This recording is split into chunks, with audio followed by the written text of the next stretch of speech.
For today's video mga paps, maribukin naman ang gagawin natin. Isa pong order na ito, isa pong order ng ating kababayan. Shoutout po sa iyo madam, maraming salamat po. Mabuhay po kayo. Pero teka po muna, ipipil po muna natin itong pera bago natin lagyan ng stick. Ito na nga mga paps, bali pagkatapos po namin mabalutan yung pera, ito naman po lalagyan na natin ng mga stick. Tapos ganito po yung ginawa nating design para mas lumapad po yung pera. Ay ang pera po kasi ng 10 real dito sa Qatar ay medyo maliit ang sukat. Pagkatapos pong mailagay sa stick mga paps, ito naman po gumagayat po tayo ng foam at dito po natin itutusok-tusok yung mga pera. Nabanggit nga po ni madam na pangregalo nga daw ito sa graduation, kaya naman po maglalagay tayo ng toga dito sa may pinakang gitna. Maliban po doon sa mga kulay blong pera ay meron din pong kulay pula na 4 na piraso, kaya naman po sila muna yung nauna dito sa may gitna. Bawat space po nun, dahil medyo malaki nga yung awang, ay nilagyan po natin ng mga gypso. At ito na nga mga paps, bali tutusok-tusok na po natin yung mga perang kulay blue. 30 piraso lang po yan, kaya naman kung mapapansin po ninyo ay may awang-awang yung pagkakatusok po. Tapos kung mapapansin nyo po yung mga gypso ay kalat-kalat din yung pagkakasalansan ko. Konti nga lang po yung 30 pieces, pagka po dinikit-dikit ko yan ay magiging maliit po yung ating bouquet na gagawin. Bali sa mga eksperto na nga mga paps, itong money bouquet na ginagawa ko dito ay medyo pangit ito para sa kanila kasi nga expert na sila doon. Po sa tanang mantutusok ko po ng bulaklak ay apat na beses pa lang ako nakapaggawa ng gantong design. Kadalasan po ng mga money bouquet na ginagawa namin dito sa Middle East ay nakalapad yung pera dahil ang gusto nga ng mga customer ay talagang nakikita yung pera. Kaya naman po buo po yung perang ilalagay doon, hindi po mga bariyang katulad nito. Naman po sa makakapanood po nito ay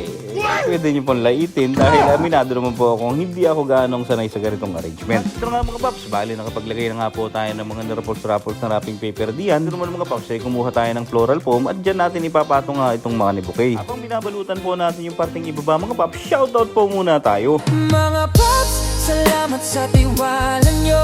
Lorenzo Cruzado, Marlene Rivera, Mel Isa, Ana Nazareno, Dina Biron ng San Pablo City, Laguna, Per Sabdani ng Hulo, Sulu, maraming salamat po ma'am, Maria Dublin ng Egypt, Rosebel Puentes ng Barcelona, Spain. Dito nga mga paps, nakikita nyo naman po, lumundo po yung ating wrapping paper dahil nga po mabigat. Di po natin hahayaan na ganyan lang po yung ating design. Abay, syempre ay matatapok tayo ng customer. Mga paps, gumupit lang po tayo ng 2 wrapping paper tapos pina-slide lang po natin ng kaunti at nilagyan po natin ng mga double tape. Ito nga po, kinakabit na po natin isa-isa. Dito sa may parteng ibaba po yung nagsilbing suporta para hindi lumundo yung mga wrapping paper. Dito naman po tayo sa may parteng ibaba mga paps. Gumamit lang po tayo ng 2 pirasong wrapping paper. Hinati natin sa gitna. Tapos pina-slide lang natin ng kaunti. Nilagyan natin ng double tape at saka kinabit na po sa may parteng ibaba.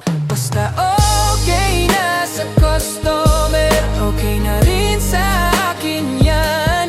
Bawat bouquet, bawat kulay, may puso't pagmamahal.